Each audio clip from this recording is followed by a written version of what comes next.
नमस्कार, आदाब। मैं शरी आसिर, स्वागत है आपका सियासत टीवी के हिंदी समाचार में। सबसे पहले देखते हैं हेडलाइंस। हरियाणा मुख्यमंत्री पद पर अनिल विज का बड़ा दावा, कहा मैं सबसे वरिष्ठ नेता, अगली मुलाकात होगी सीएम आवास पर।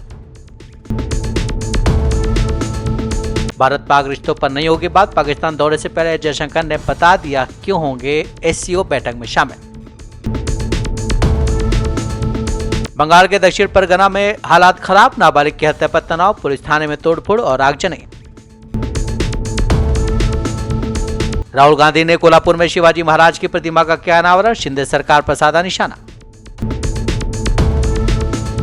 नरसिंह आनंद के पैगंबर मोहम्मद साहब पर आपत्तिजनक बयान पर बोला एआईएम-पीएलबी, कहा अगर युवा भड़के तो बिगड़ेंगे देश के हालात।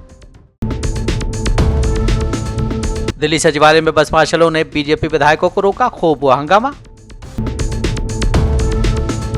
पुलिस ने महंत को लिया हिरासत में, यति नरसिंह आनंद को पुलिस लाइन में किया गया डिटेन। हाथ में राइफल और मुस्लिम देशों से एक होने की खामनेई की अपील पर इजरायली मीडिया ने लिखा कुछ अलग। अब समाचार विस्तार से।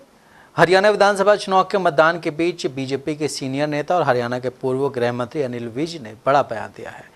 मतदान के बाद मीडिया से बात करते हुए अनिल विज ने कहा है कि हरियाणा में बीजेपी की सरकार बनेगी और अगले मुख्यमंत्री का चेहरा भी आलाकमान ही चुनेगा। अगर पार्टी उन्हें चाहेगी तो वो अगली बार मुलाकात सीएम आवास पर ही करेंगे। गौरतलब है कि हरियाणा चुनाव से पहले ही बीजेपी के अन्य दिग्गज नेता ये स्पष्ट कह चुके हैं कि इलेक्शन मौजूदा मुख्यमंत्री नायब सिंह सैनी के नेतृत्व में ही लड़ा जा रहा है और अगर आगे जनता फिर बीजेपी को चुनकर सरकार में लाती है तो नायब सिंह सैनी ही सीएम हो सकते हैं। देना चाहती है अम्बाला की जनता, शांति चाहती है और शांति का मतलब है कमल के फूल पर मोहर लगाना। सर, मुख्यमंत्री की गद्दी को लेकर क्या कहेंगे, किस पार्टी का आपसे हम जानना चाहेंगे, क्योंकि कांग्रेस भी अपना दावा कर रही है। कुमारी शैलजा को लेकर आप देखिए, सरकार तो बनेगी भारतीय जनता पार्टी की और मुख्यमंत्री बनेगा वो जिसको पार्टी चाहेगी। और अगर पार्टी मुझे चाहेगी तो अगली मुलाकात आपसे मुख्यमंत्री निवास पर होगी। दावा पेश करेंगे मुख्यमंत्री होने का, खुद की तरफ से मुख्यमंत्री होने का दावा पेश करेंगे। देखिए, मैंने कहा अगर पार्टी चाहेगी, मैं सीनियर मोस्ट हूँ, सारों से सीनियर हूँ मैं। कुमारी शैलजा को लेकर सर एक रिप्लाई दे दीजिए। कुमारी शैलजा कांग्रेस में बहुत घुटन महसूस कर रही है, उसकी वहां पर सम्मान नहीं हो रहा जितनी वो सीनियर है। ना तो उसके उम्मीदवारों को टिकट दी गई, अगर टिकट दी गई तो उनके खिलाफ जबरदस्त रिबल हर जगह पे लाकर खड़े कर दिए गए। तो अब उसका क्या होगा ये तो समय बताएगा। हरियाणा विधानसभा चुनाव 2024 के लिए वोटिंग जारी है। आज कुल 90 विधानसभा सीटों पर वोट डाले जा रहे हैं। मतगणना 8 अक्टूबर को होगी। हरियाणा चुनाव के लिए बीजेपी ने 90 में से 89 सीटों पर कैंडिडेट खड़े किए हैं। कांग्रेस ने भी 89 सीटों पर उम्मीदवार उतारे हैं। सीपीएम 1 सीट पर चुनाव लड़ रही है। जेजेपी आज़ाद समाज पार्टी गठबंधन 78 सीटों पर चुनाव लड़ रहा है। जिनमें से जेजेपी ने 66 सीटों पर अपने उम्मीदवार उतारे हैं, जबकि 12 सीटें एएसपी को दी गई हैं। आईएलएनडी 51 सीटों पर चुनाव लड़ रही है, जबकि उसने अपनी सहयोगी बीएसपी को 35 सीटें दी हैं। वहीं आम आदमी पार्टी ने 88 सीटों पर दांव लगाया है। हरियाणा के पूर्व मुख्यमंत्री और कांग्रेस नेता भूपेंद्र सिंह हुड्डा ने कहा है कि सभी मतदान के अधिकार का इस्तेमाल करें। लोगों ने मन बना लिया है, इस बार कांग्रेस की सरकार हरियाणा में आ रही है, बीजेपी जा रही है। आपके मुताबिक कितनी सीटें? भारी बहुमत है, प्रचंड बहुमत है। सर, सीएम को लेकर जो चर्चाएं चल रही है, आपको लगता है सीएम कौन बनेगा? सीएम वो बनेगा जिसको कांग्रेस करेगी और हाईकमान तय करेगी।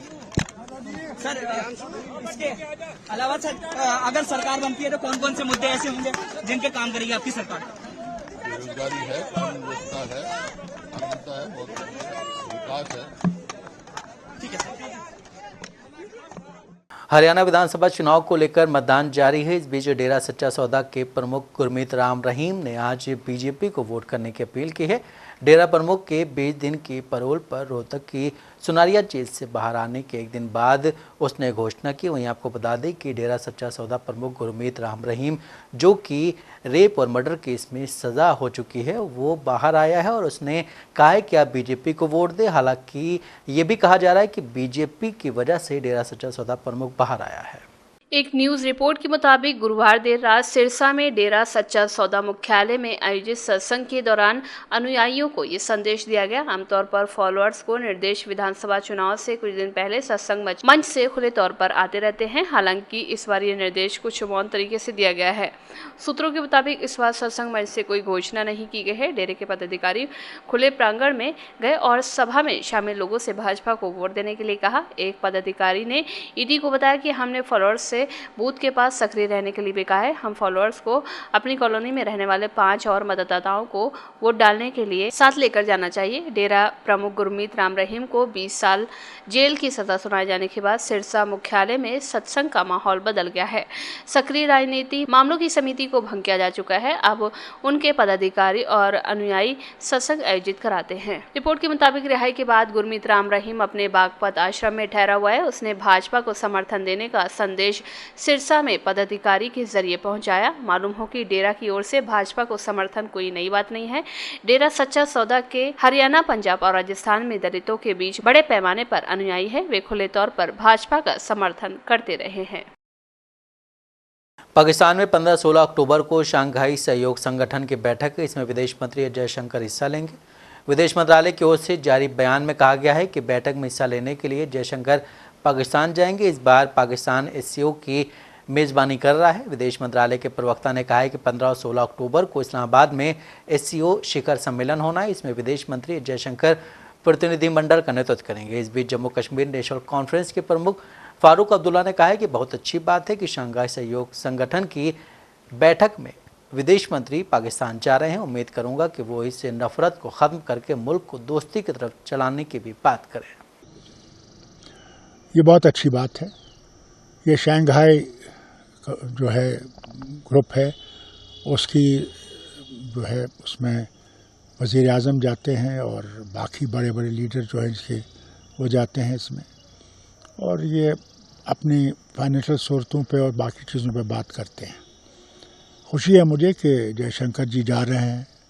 पाकिस्तान ने इनको बुलाया है, दावत दी है। उम्मीद करूंगा कि ये जहाँ शंघाई के बारे में उस मीटिंग में बात करेंगे कि वो दूसरी बातें भी करें कि मुल्क को कैसे हम लोग दोस्ती की तरफ चलाएं और इस नफ़रत को किसी तरीके से ख़त्म करें। ये एक बहुत बड़ी बात है इनका जाना वहाँ पे। और जैसी हालत आज दुनिया में आप देख रहे हैं, वेस्ट एशिया में आप देख रहे हैं कि किस तरह से इज़राइल और बमबारी कर रहा है लेबनान पे, सीरिया पे, ईरान पे, और सारे करीबी मुल्क जो है अपना पैलेस्टाइन है उस पर भी। और अल्लाह करे कि अब वक्त आ गया कि लड़ाइयाँ छोड़ देनी चाहिए। अगर हमने इस दुनिया को बचाना है और दुनिया को बेहतर रास्ते पे ले जाना है तो बातचीत का ही रास्ता है जिससे कि कुछ हल हो सकता है। लड़ाइयाँ बर्बादियाँ लाती हैं, बेगुनाहों को मार देती हैं। तो हमने देखा, जो हम देख रहे हैं आज यहाँ वेस्ट एशिया में, वो हम देख रहे हैं जो रशिया और उनका जो लड़ाई हुई उससे भी काफ़ी नुकसान हुआ उस मुल्क का। और ये बड़ी बात है कि अगर अब बातचीत से हम लोग कोई चीज़ें कर सकें, ठीक कर सकें, बहुत अच्छी बात होगी। अल्लाह करे कि ये उसमें कामयाब हो जाए और पाकिस्तान भी आगे चलने की बात करे। क्योंकि हम अक्सर देखते हैं इंडिया की तरफ से कहा जाता है कि पाकिस्तान के साथ बातचीत। देश के प्रधानमंत्री नरेंद्र मोदी महाराष्ट्र के 1 दिवसीय दौरे पर हैं। आज सुबह नांदेड़ एयरपोर्ट पर भाजपा नेता अशोक चौहान ने उनका स्वागत किया। यहाँ से उन्होंने हेलीकॉप्टर से पोरादेवी के लिए उड़ान भरी। पीएम मोदी ने यहाँ एक रैली को भी संबोधित किया। दौरान रैली में उन्होंने बताया कि नवरात्रि के मौके पर उन्हें माता जगदम्बा के मंदिर में उनका आशीर्वाद प्राप्त करने का सौभाग्य मिला। बंजारा समाज को संबोधित करते हुए उन्होंने बताया कि जिन्हें किसी ने नहीं पूछा उससे मोदी पूछता है। आया है आजादी की लड़ाई के समय अंग्रेज सरकार ने इस पूरे समुदाय को ही अपराधी घोषित कर दिया था। लेकिन भाइयों बहनों, आजादी के बाद ये देश की जिम्मेदारी थी कि बंजारा समाज की चिंता करे, उन्हें सही सम्मान दे। और उस समय कांग्रेस की सरकारों ने क्या किया?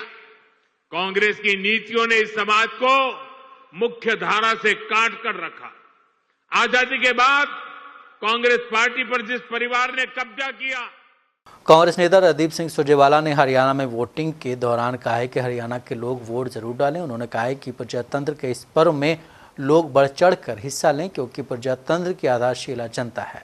जनता के वोट करने से प्रजातंत्र मजबूत होगा। उन्होंने कहा है कि 10 साल के कुशासन और भ्रष्टाचार से थक चुके लोग इस बार क्रांतिकारी बदलाव लाना होगा, जो कि लोगों के वोट करने से संभव होगा।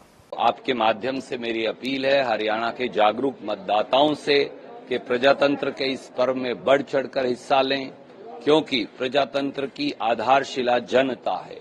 जब जनता वोट करती है तो प्रजातंत्र मजबूत होगा। ज्यादा से ज्यादा संख्या में बाहर आएं, एक वोट भी घर पर ना रहे, ये सुनिश्चित करें। ये वोट बदलाव के लिए है। बदलाव दीवार पर लिखा है, बदलाव आसमान पर है, बदलाव जमीन पर है, बदलाव लोगों के चेहरे पर है, क्योंकि लोग 10 साल के कुशासन के कुचक्र से थक गए हैं, भ्रष्टाचार से थक गए हैं, भाई भतीजावाद से थक गए हैं, किसान के उत्पीड़न से थक गए हैं, नौजवान की व्यथा से थक गए हैं। जो फौज के जवान भर्ती होते हों या पहलवान हो। पश्चिम बंगाल में एक बार फिर से उबाल देखने को मिल रहा है। दक्षिण 24 परगना में एक नाबालिग की हत्या पर तनाव काफी बढ़ गया है। गुस्साए लोगों ने पुलिस थाने में घुसकर न सिर्फ तोड़फोड़ की बल्कि आगजनी भी की। मामला नाबालिग बच्ची संग गैंगरेप से जुड़ा है। पुलिस की शिकायत दर्ज न करने पर लोगों में गुस्सा है, जिस वजह से वो पुलिस थाने में घुसी और वहां पे तोड़फोड़ की। कुलतली पुलिस स्टेशन के अधिकार क्षेत्र में आने वाले कृपाखाली इलाके में 4वीं क्लास में पढ़ने वाली एक नाबालिग लड़की को ट्यूशन से लौटते समय किडनैप कर लिया गया। खबर के मुताबिक गैंगरेप के बाद उसकी बेरहमी से हत्या कर दी गई। बच्ची का शव ग्रामीणों को नदी किनारे मिला। ग्रामीणों का आरोप है कि पुलिस की ओर से कोई भी शिकायत दर्ज नहीं कराई गई है, इसलिए वो गुस्से में है और थाने में घुसकर उन्होंने तोड़फोड़ की और आगजनी की। बच्ची संग गैंगरेप और हत्या से दक्षिण 24 परगना में पुरुष और महिलाएं सभी बहुत गुस्से में हैं। पुलिस की शिकायत दर्ज नहीं करने पर उनका गुस्सा इस कदर फूटा कि उन्होंने थाने में जमकर तोड़फोड़ की। हरियाणा के सिरसा के एलनाबाद विधानसभा सीट से आईएनएलडी उम्मीदवार अभय सिंह चौटाला ने हरियाणा विधानसभा चुनाव पर कहा है कि हरियाणा में गठबंधन की सरकार बनने जा रही है। आईएनएलडी और बहुजन समाज पार्टी सरकार बनाएंगे। हम 30 से 35 सीटें जीतेंगे। हरियाणा में गठबंधन की सरकार बनेगी। और कितनी सीटें आप और लेके आ रहे हैं? इंडियन नेशनल लोकदल पार्टी और बहुजन समाज पार्टी सरकार बनाएगी। बहुमत में बन रही है। हम 30 से 35 सीटें जीतेंगे। तो सर 30 से 35 बाकी का कैसे इंतजाम करेंगे? बाकियों का तो दिवाड़ा पिट जाएगा। बाकी तो कोई 20 पे रह जाएगा, कोई 25 पे रह जाएगा। तो सरकार हम बनाएंगे। बहुमत के लिए तो 46 सीटें चाहिए आपको? हाँ बिल्कुल चाहिए। हमारे पास बहुत लोग चल करके आएंगे, फिर हम विचार करेंगे। लोकसभा में नेता प्रतिपक्ष और कांग्रेस सांसद राहुल गांधी आज महाराष्ट्र के कोल्हापुर पहुंचे। महाराष्ट्र कांग्रेस के नेताओं ने कोल्हापुर पहुंचने पर उनका जोरदार स्वागत किया। राहुल गांधी ने पवाड़ा कस्बा के भगवा चौक पर छत्रपति शिवाजी महाराज की प्रतिमा का अनावरण किया। साथ ही आपको ये भी बता दें कि पिछले महीने ही महाराष्ट्र में छत्रपति शिवाजी की प्रतिमा ढहने के बाद विवाद शुरू हो गया और विपक्षी दलों ने भाजपा के नेतृत्व वाली एनडीए सरकार पर निशाना साधा था। ये कोई नई बात नहीं है। ये मत सोचिए कि भैया ये नई लड़ाई चल रही है, कॉन्स्टिट्यूशन की लड़ाई नई है। नहीं है। ये हजारों साल पुरानी लड़ाई है और वही विचारधारा की लड़ाई है जिससे शिवाजी लड़े थे, शिवाजी महाराज लड़े थे। उसी के खिलाफ, उसी विचारधारा के साथ आज कांग्रेस पार्टी लड़ रही है। और आपने देखा, नियत दिख जाती है, नियत को छुपाया नहीं जा सकता है। उन्होंने शिवाजी महाराज की मूर्ति बनाई और कुछ ही दिन बाद वो मूर्ति टूट कर गिर गई। नियत गलत थी। मूर्ति ने उनको मैसेज दिया कि आप अगर शिवाजी महाराज की मूर्ति बनाओगे तो फिर शिवाजी महाराज की विचारधारा की रक्षा करनी ही पड़ेगी। इसीलिए वो मूर्ति गिरी है। हरियाणा से एक बड़ा मामला सामने आया। घटना हरियाणा के नारनौद में हुई है। जस्सी की रैली में एक आदमी स्टेज पर सरेआम सोनिया दुल्हन से छेड़खानी कर रहा था। वहीं पास खड़े दूसरे नेता की नज़र जब उस पर पड़ी तो उस शख्स का हाथ झटक देता है। दावा किया जा रहा है कि सोनिया दुल्हन के साथ कई बार धक्का मुक्की की गई है। भीड़ में उनके साथ छेड़खानी भी हुई है। सोनिया दुल्हन शरद पवार की पार्टी में थी, लेकिन अब कांग्रेस में है और जस्सी की सगी भतीजी हैं। कांग्रेस सांसद कुमारी शैलजा ने सोनिया दुल्हन के साथ स्टेज पर हुई बदसलूकी पर कहा है कि मैंने उनसे बात की है। वो मुझे बता रही थी कि उनके साथ वहां छेड़छाड़ की गई है। उन लोगों पर कार्रवाई की जाएगी। मेरी बात भी हुई उनसे और वो बता रही हैं कि उनको काफी वहां पर तंग किया गया और काफी देर से कोई कभी उनको हाथ लगा रहे थे, कोनी मार रहे थे, मंच से हटाना चाह रहे थे और जो वीडियो में भी हमने सामने देखा, फिर मैंने उनसे पुष्टि की है इस बात की, तो उन्होंने कहा कि उनके साथ बहुत इस तरह से मिसबिहेव हुआ है। और बात ये है कि आज के दिन अगर ऐसा होता है एक महिला के साथ, राजनीति में या कहीं भी बड़ी मेहनत करके जो उभर कर आती हैं, मौका मिलता है थोड़ा बहुत और ऐसे बर्ताव का सामना करना पड़े, तो इससे ज्यादा बुरी बात क्या हो सकती है, इससे ज्यादा निंदनीय बात क्या हो सकती है।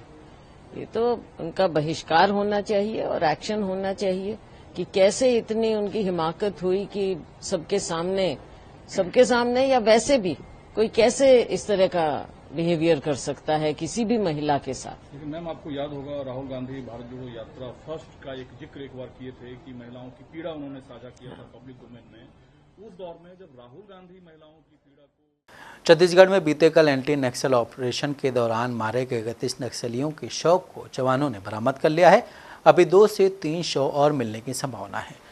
दंतेवाड़ा नारायणपुर के जंगलों में हुए इस ऑपरेशन को डीआरजी, सीआरपीएफ और एसटीएफ के जवानों ने अंजाम दिया। मौके से बड़ी संख्या में AK-47, SLR, LMG सहित कई अन्य हथियार बरामद किए गए हैं। 31 शव बरामद हो चुके नक्सलियों के और मीडिया से ये भी कहा जा रहा है कि आंकड़े और भी बढ़ सकते हैं। तो ये बड़ा ऑपरेशन जवानों के द्वारा, उनको खूब बधाई और शुभकामनाएं। यूपी के गाजियाबाद में कार्यक्रम के दौरान यति नरसिंहानंद ने पैगंबर मोहम्मद साहब और कुरान को लेकर आपत्तिजनक टिप्पणी की, जिसके बाद देश भर में राजनीति गर्मा चुकी है। कई जगहों पर उसके खिलाफ FIR भी दर्ज की गई है। अब इस मामले को लेकर all India Muslim personal law board की भी प्रतिक्रिया सामने आई है। AIMPLV के अध्यक्ष खालिद सैफुल्लाह रहमानी ने कहा कि इस्लाम के पैगंबर मोहम्मद साहब की शान में नरसिंहानंद की गुस्ताखी असहनीय है। खालिद सैफुल्लाह रहमानी ने यति नरसिंहानंद की गिरफ्तारी की मांग करते हुए कहा कि ये लाखों मुसलमानों की भावनाओं को ठेस पहुंचाना है और यदि प्रतिक्रिया में युवा भड़क गए तो पूरे देश की शांति व्यवस्था भंग हो सकती है। बता दें कि इस वक्त यति नरसिंहानंद की गिरफ्तारी हो चुकी है। खालिद सैफुल्लाह रहमानी ने कहा कि इस्लाम की अवधारणा स्पष्ट है कि सभी धर्मों के जो पवित्र व्यक्तित्व हैं, चाहे हम उन धर्मों में विश्वास रखते हों या ना रखते हों, लेकिन हमारे लिए महत्वपूर्ण है कि हम उनका सम्मान करें, उनका अनादर करने से बचें और उनके अनुयायियों के दिलों को ठेस पहुंचाने से बचें। उन्होंने कहा कि इस्लाम में खुदा में विश्वास रखता है, मूर्ति पूजा में विश्वास नहीं रखता, लेकिन जिन देवी देवताओं को दूसरे समुदाय पूजते हैं, कुरान मजीद में उन्हें भला बुरा कहने से मना किया गया है। यह है धर्म, अकीदा और धर्म के मामले में वो सही मार्ग जिससे समाज में शांति व्यवस्था कायम रहती है और जो समाज के सभी वर्गों को जोड़ रहा है। दिल्ली सचिवालय में बस मार्शल्स की नौकरी पर चर्चा पर आज हंगामा हो गया। यह हंगामा उस समय हुआ जब इस मसले पर दिल्ली के मुख्यमंत्री आतिशी के साथ जारी बैठक को छोड़कर बीजेपी विधायक जाने लगे।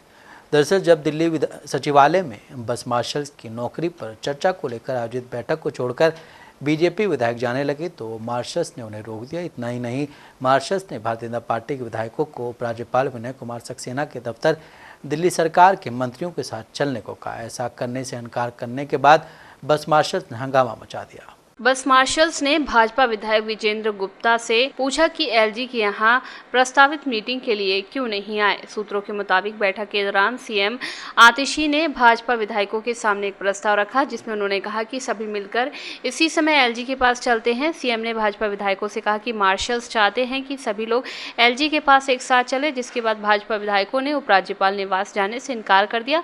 इस पर सीएम आतिशी ने कहा कि दिल्ली सरकार की पूरी कैबिनेट यहीं मौजूद है, इसी समय प्रस्ताव लाएंगे, यहीं पर हस्ताक्षर होंगे।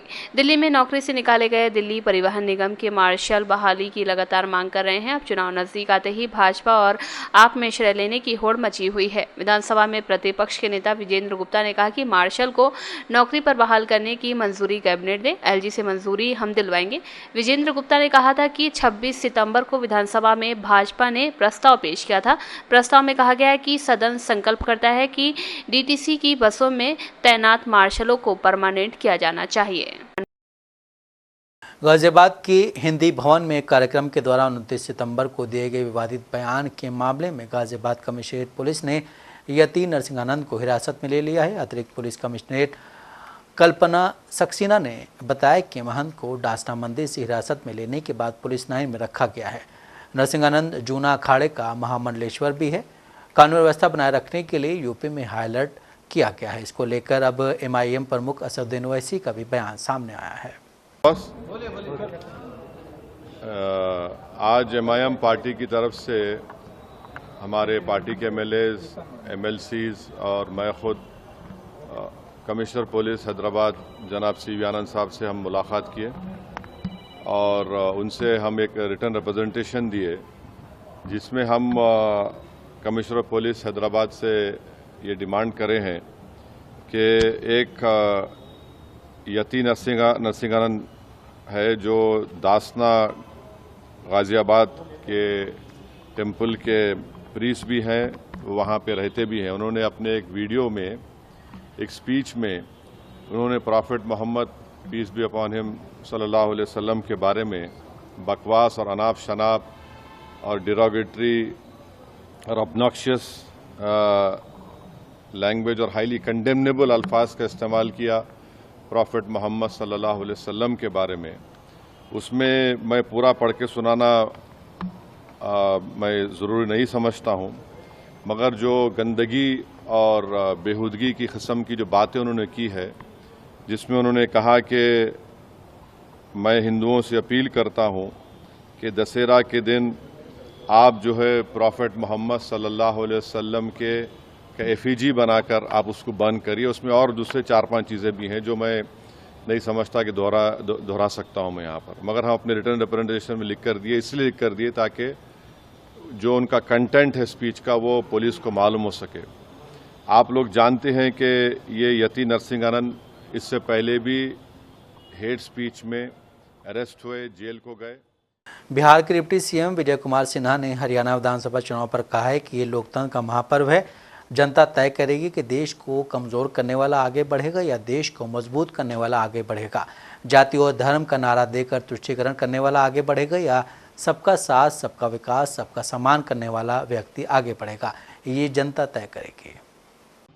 देखिए, लोकतंत्र का महापर्व है। जनता निर्णय करेगी कि देश को कमजोर करने वाला आगे बढ़ेगा या देश को मजबूत करने वाला आगे बढ़ेगा। कोई जाति धर्म का नारा देके तुष्टीकरण की राजनीति करने वाला आगे बढ़ेगा या कोई सबका साथ, सबका विकास, भारत के मान सम्मान स्वाभिमान को बढ़ाने वाला आगे बढ़ेगा। ये जनता निर्णय करेगी।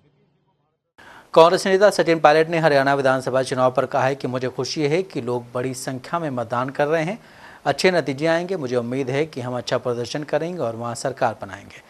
साथ ही पायलट ने कहा है कि हम जो कहते हैं वो करते हैं, इसलिए मुझे पूरा भरोसा है कि हम बहुत स्पष्ट बहुमत के साथ सरकार बनाएंगे।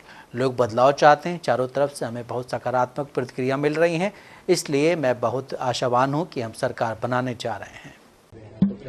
मुझे खुशी है कि काफी तादाद में लोग मतदान कर रहे हैं और मैं चाहूंगा कि जितने ज्यादा लोग अपने मत का सदुपयोग करेंगे उतना हमारे गणतंत्र के लिए, हमारे लोकतंत्र के लिए अच्छी खबर है।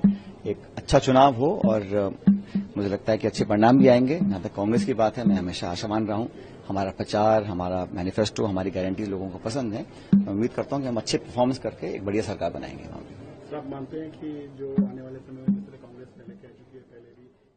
वहीं ईरान के सर्वोच्च नेता आयतुल्लाह अली खामेनी करीब 5 साल में पहली बार जुमे की नमाज के दिन सार्वजनिक तौर पर बाहर आए। इस दौरान उन्होंने धार्मिक उपदेश भी दिए और इजराइल, अमेरिका समेत कई यूरोपीय देशों पर तीखे शब्दों से हमला भी किया। खामेनी की ये सार्वजनिक मौजूदगी इसलिए भी खास है क्योंकि इजराइल और ईरान के बीच बढ़ते तनाव के माहौल में उनके भूमिगत होने की भी अटकलें लगाई जा रही थीं। इन अटकलों के पीछे बड़ी वजह कुछ दिनों के अंदर ही हमास और हिजबुल्लाह के कई वरिष्ठ नेताओं और कमांडरों की हत्या भी है। ईरान इसके लिए इजराइल को दोषी ठहराता है। इसी का बदला लेने के लिए उसने इजराइल पर मिसाइलें दागी थी। इससे पहले आयतुल्लाह अली खमेनी ने साल 2020 में जुमे की नमाज पर संबोधन दिया था। उस वक्त अमेरिका ने ईरानी रेवोल्यूशनरी गार्ड्स कोर के जनरल कासिम सुलेमानी की हत्या की थी। उससे भी पहले खमेनी ने साल 2012 में इस तरह का एक सार्वजनिक संबोधन दिया था। आयतुल्लाह अली खमेनेई के एक बार फिर से सार्वजनिक तौर पर संबोधन को दुनिया भर के प्रमुख अखबारों ने जगह दी। ईरान इंटरनेशनल मीडिया ग्रुप ने खमेनेई के भाषण पर विस्तार से खबर छापी। उसके मुताबिक करीब 5 साल के बाद शुक्रवार की नमाज में खमेनेई की ये पहली बड़ी सार्वजनिक मौजूदगी थी। उनके इस कार्यक्रम की घोषणा कई दिन पहले ही कर दी गई थी। उसके मुताबिक खमेनेई ने अपने भाषण में कुछ भी नया नहीं कहा है। हिंदी समाचार यहीं समाप्त होता है। मुझे दें इजाज़त। बाकी खबरों के लिए आप बने रहें सियासत टीवी के साथ।